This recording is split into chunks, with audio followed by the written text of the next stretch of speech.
Clear to me. All right, cool. What? Same though. Same.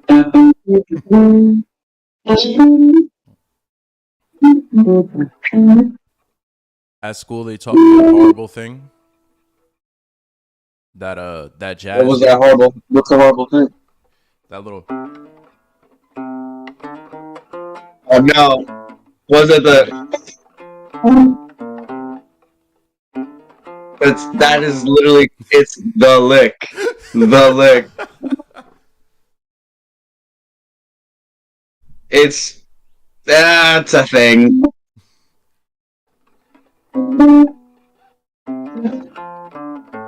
Up. That's Yeah, a just horrible one, thing. two, three, 1, 2, 3, 1, 2, 3, 4, or no. Yeah, 1, 2, 3, 4, 2, flat 7, 1. So being able to move that around is actually pretty good, but it's very cheesy. Very cheesy. Used in the right way, though, it can be pretty cool. We were going over happy, and then out of nowhere, Dundas was like, just listening, playing, and then in silence, he was just like, and I was like, why, why?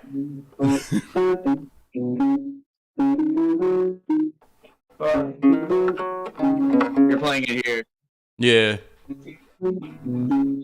Interesting, yeah. Let's see if Oh, this. that's Oh, it cool. does work. All right, cool, cool, cool, cool, cool. Oh, nice little zoom up action. Yeah, you know what I do. You know what I do. That's a good one, man. It's such a simple one too. It's a good one. Um, if you wanted to dissect it, it's just a minor lick. Oh yeah. Because it's a minor scale. Just going up the minor scale.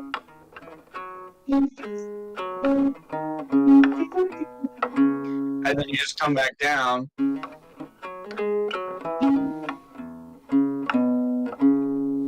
Bless you. Where's mine? Achoo. Yeah, let's actually change it to C minor.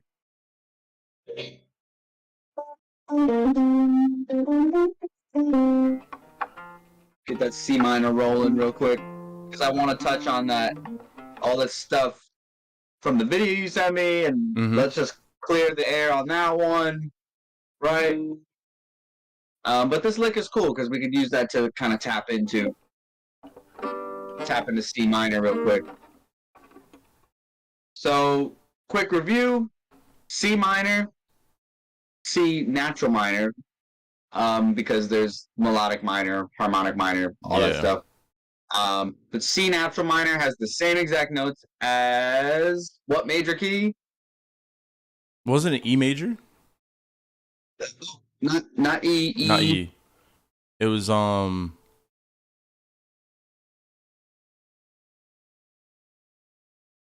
E flat major? E flat major. It was E flat major. E flat major, yeah.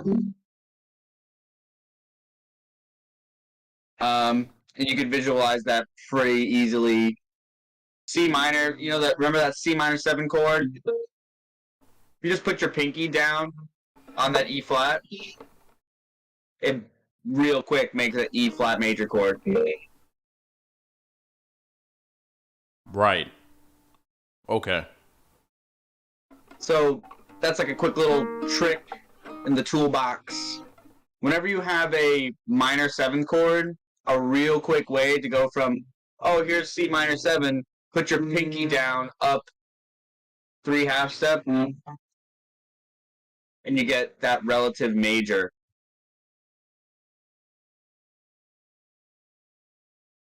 So like for E minor 7, if I put my pinky down on 3 half steps up, then I get a G major chord.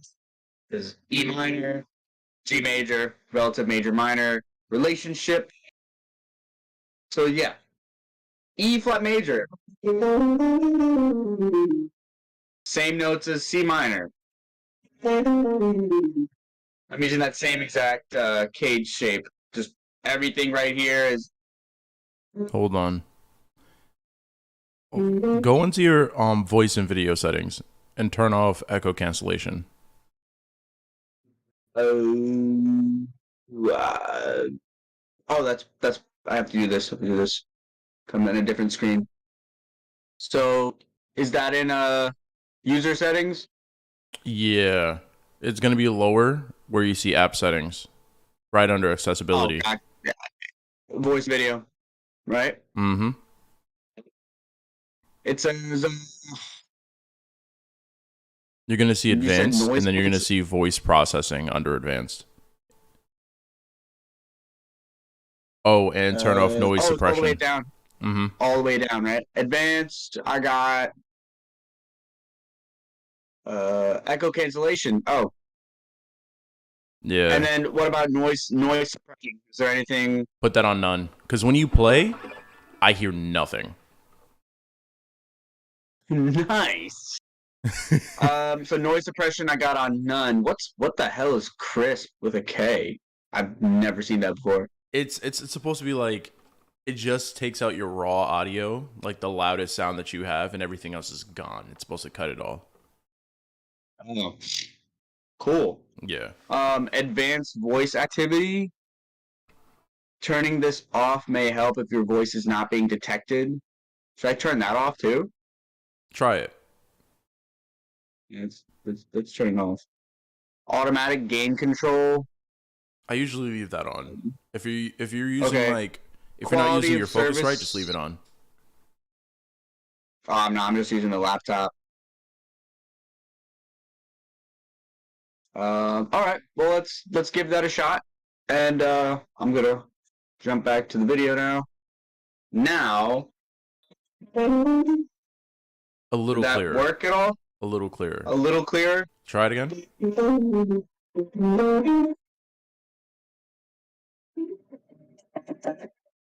Cool, awesome. So just before that cutout situation, I was just playing right here. And then this is where we're doing a lot of work. We're doing a lot of work right here in this part of guitar. Between that 3 and 7. So exactly, man. And that's kind of the beauty and why this is just my personal favorite cage shape, because everything's like right here, for at least for majors, the major scale.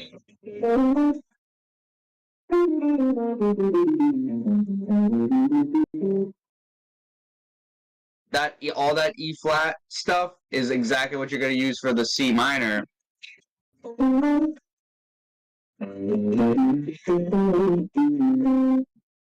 You're just going to understand it from C's perspective rather than E flat's perspective, but the shape in your fingers is the same. And then going from that scale, you start going to those arpeggios, and you're just skipping every other note. So if I just went 5 notes up the scale, 1, 2, 3, 4, 5, and then skipped the in-between notes, that's the quickest way you're going to get that E-flat arpeggio, that triad, because you have 3 notes. And we keep on going up the scale with that.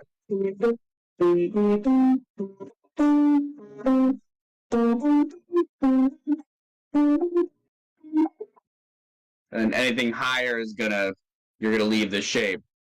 And a good thing to do while you're going through these different patterns and shapes is to literally make a note. You could write it down, or just in your mind, in your head, say, okay, this first one is E flat major. The next one is F minor.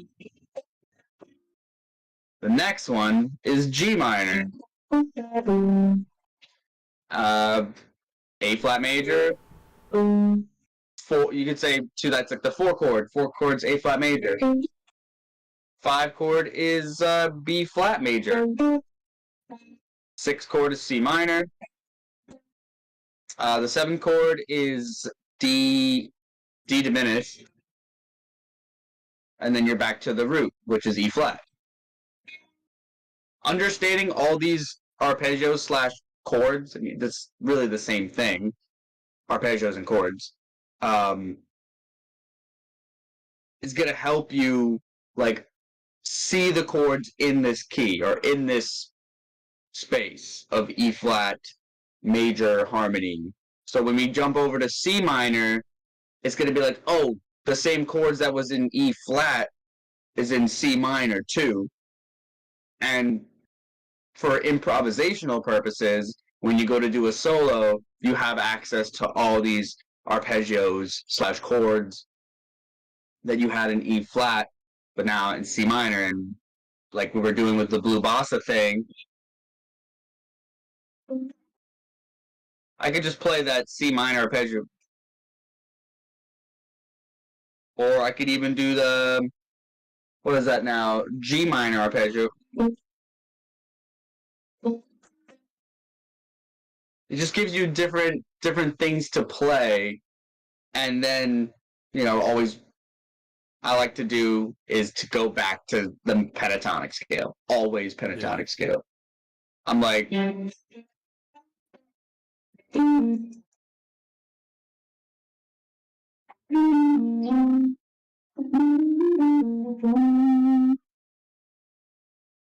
so I have access to all these arpeggios, and it extremely comes in handy when you go to another chord that's in the key. So again, looking at Blue Bossa, you go from C minor to F minor, which those 2 chords both belong to C minor. And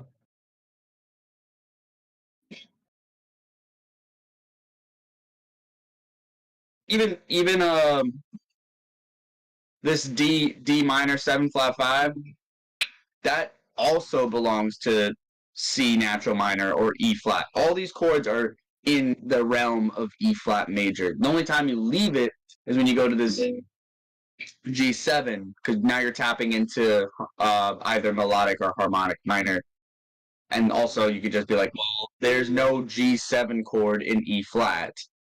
Right off the cuff, you're like, okay, this is not, I can't use that same group of 7 notes. Because, right, you have these 7 notes to work with, and you could do anything that belongs to those 7 notes. Like, you have the pentatonic scales, arpeggios, the scale itself. It's all options for you to use when you're...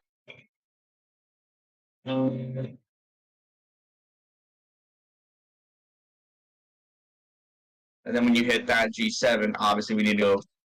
It cut it out again. You might have some weird noise suppression. I don't know what's going on. It might just be like, part of the laptop. Yeah, because it happened with the Mac too. Yeah. Let me see. I'm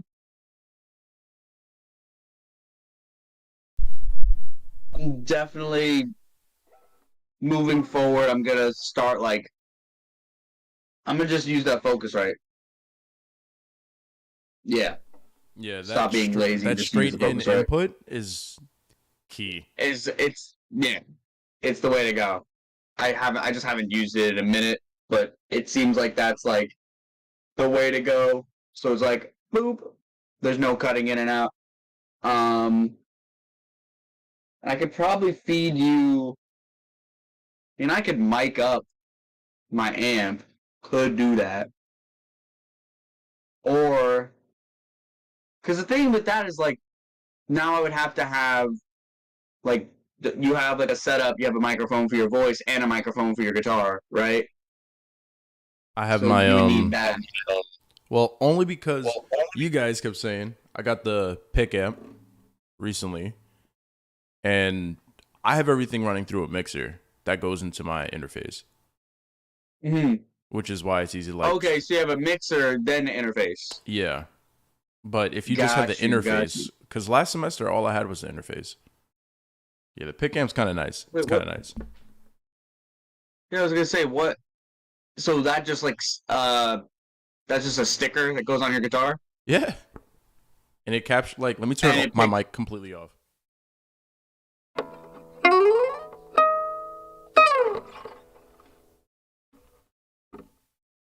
Where'd you find that thing? They have a few at Guitar Center. This is the KNA version 2. It's pretty cool because now you have like you don't have to mic up the guitar; it just sticks onto the guitar. Yeah, way easier, way cooler. Yeah, I'm gonna have to get that set up. All right, next time I will definitely have that set up. But yeah, all right. So where were we? We're talking about the chords. Even this, right? We were saying this minor 7 flat 5 chord.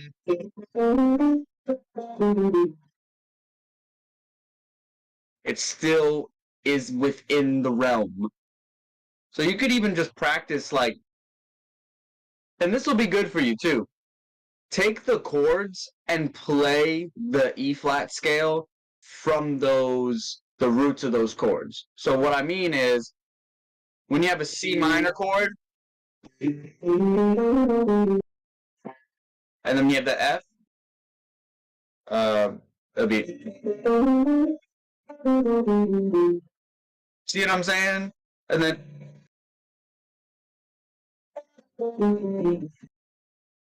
So I'm literally just playing the E flat scale, E flat major scale, but I'm playing it from the root notes of each chord. So that F minor.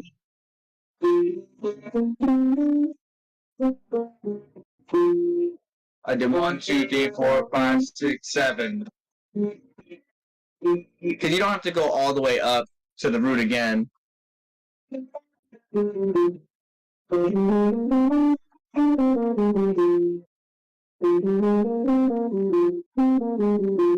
My bad.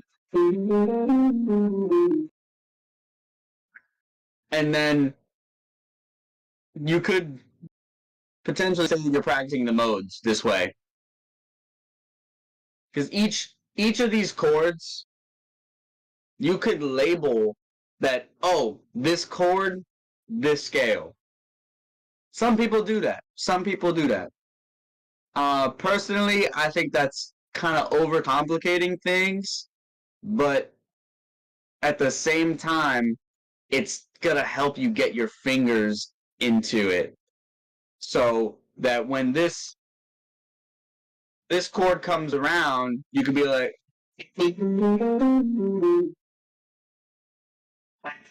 you know what that sound is like. It kind of like trains the ear to hear that, okay, what does the scale sound over this chord? That's just my mind trying to play a pentatonic scale.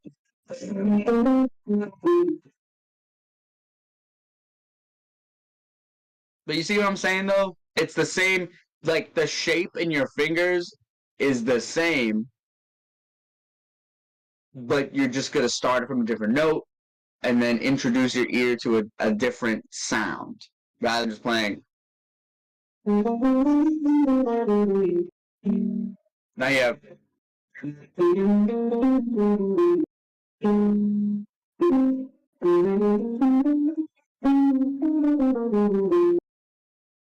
Sorry, I am not awake.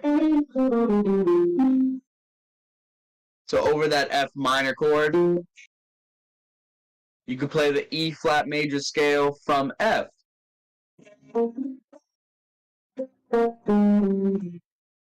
Which I believe is just, what was that? Just Dorian. That's F Dorian.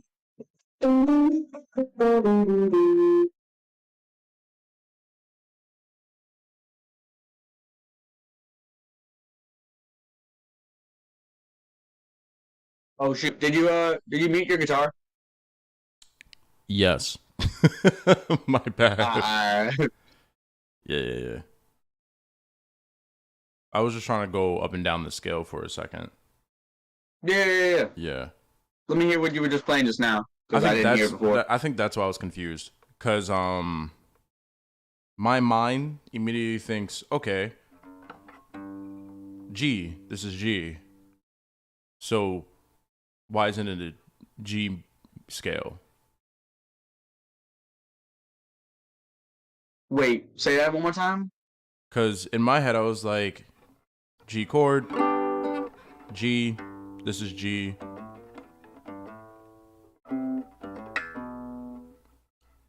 And now that I'm playing it mic'd, I hear it.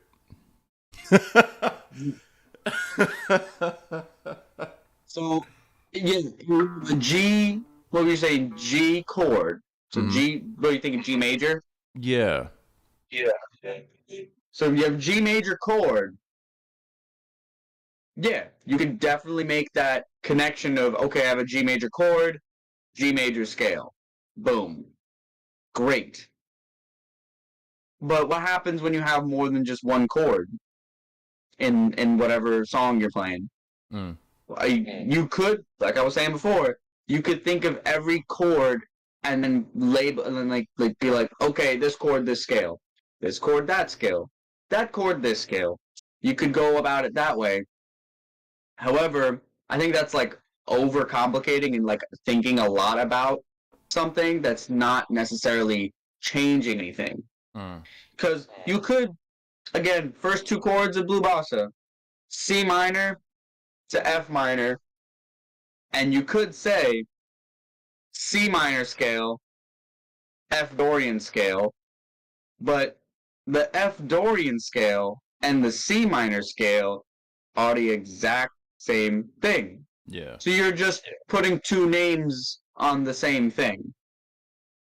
And then you could go, okay, here's the next chord, D half diminished, D minor 7 flat 5. That's the Locrian scale. That's D Locrian. You can think of it that way, but D Locrian is the same exact thing as E flat, the same notes.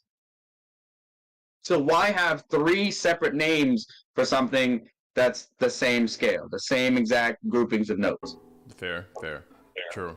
But there's a catch. You gotta know that those chords are all coming from E flat. So when you see that D half diminished chord or D minor 7 flat 5 chord, you make the mental connection, or you just know that chord is the 7 chord of E flat. So I know that I could still play E flat over it. The F minor chord, that's the 4 chord of C minor, or you could say it's a 2 chord of E flat. Therefore, you could still use E flat. It is F Dorian. It is F Dorian, but F Dorian has the same notes as E flat. Yeah.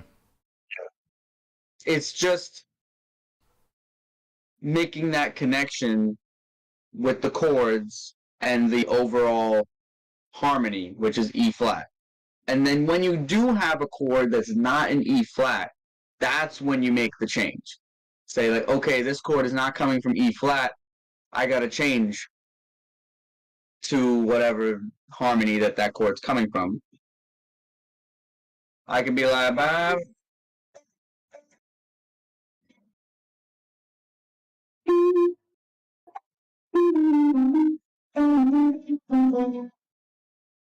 so when I have that new that G7 come in, I gotta change what I'm doing. I can be just keep on playing that E flat scale, and then when that 2/5, so that G7 comes in, I could be like.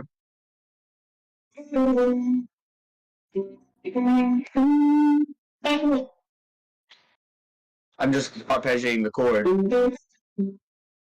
A G major arpeggio.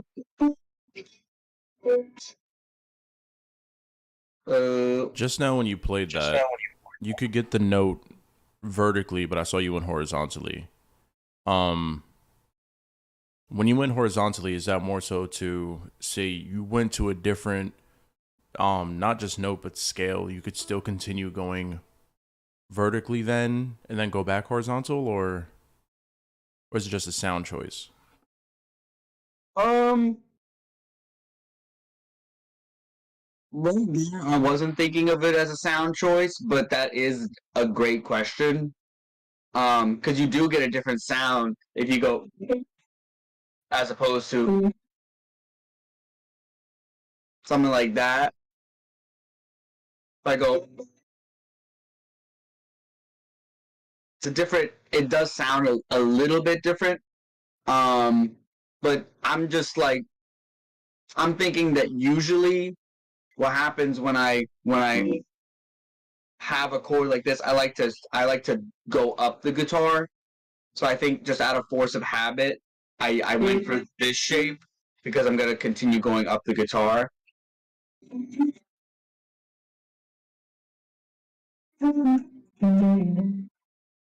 So just it wasn't really anything as far as like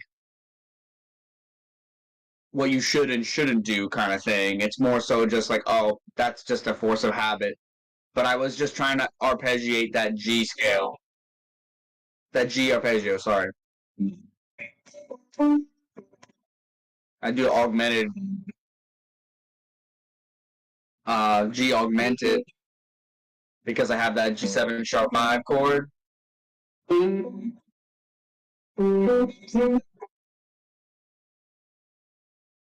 Okay. Because I know there's times where, like, if I'm going up, and then I'll start going down the scale from here instead of going back to where I started. Oh, yeah. Okay. Yeah, if you're going up, like say you're.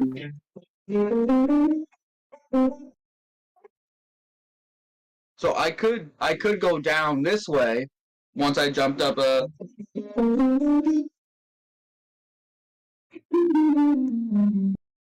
Or I could have done. I could have jumped back down here, or I could just stay up here. It's whatever at the time that you're playing that, whatever you're more comfortable with playing. It's yeah. Okay.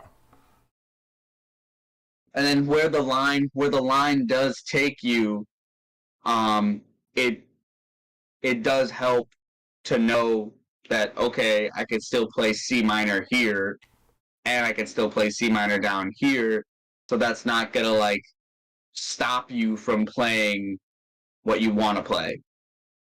Does that? Because like, if I didn't know how to play, say I wanted to come down like a major 7 arpeggio, and I didn't know how to play it down here, but I was already playing something down here, like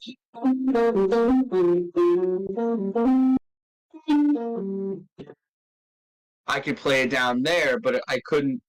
If I didn't know, I would be like, oh, I guess I just have to play something else because I don't know how to play a major 7 arpeggio in this spot of the guitar. That's the issue that you would run into. But if you know how to play it, then it doesn't matter where you play it. Okay.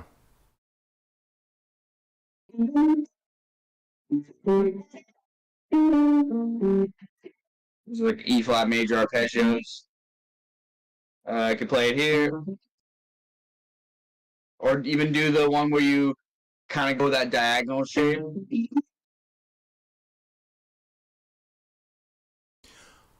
Which I prefer. I just made the realization why it's cutting out. Okay. Sorry. Oh, really? What's that? Your voice is in a specific frequency.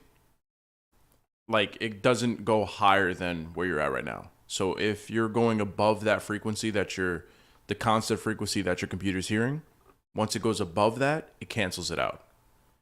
So I noticed that when you're here on the like main 3, on the top 3 frets, once you go past those 3, it starts canceling out because it's beyond the frequency that you're speaking at. Aw. Yeah. So like it learned my speaking voice basically. Kinda. It's like it's like when you're trying to pick up room noise just to hear the room frequency, so you know that gets canceled out before recording. It's kind of doing that. Yeah. Interesting. Well, that's bothersome, but like I'm gonna get the Focusrite out, and maybe I'll either mic up the amp or something. That way, like direct signal. Oh, but okay, wait a minute. Will I need a driver for that or no? For the Focusrite? For the Focusrite. Which one do you have? I have the Scarlet 2i2. If you have the 2i2, you should be fine. You should be fine. I don't have Logic on this laptop.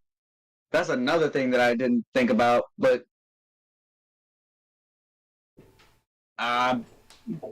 you have Windows. What do you use? Or do you not have Windows? Hold on. What happened?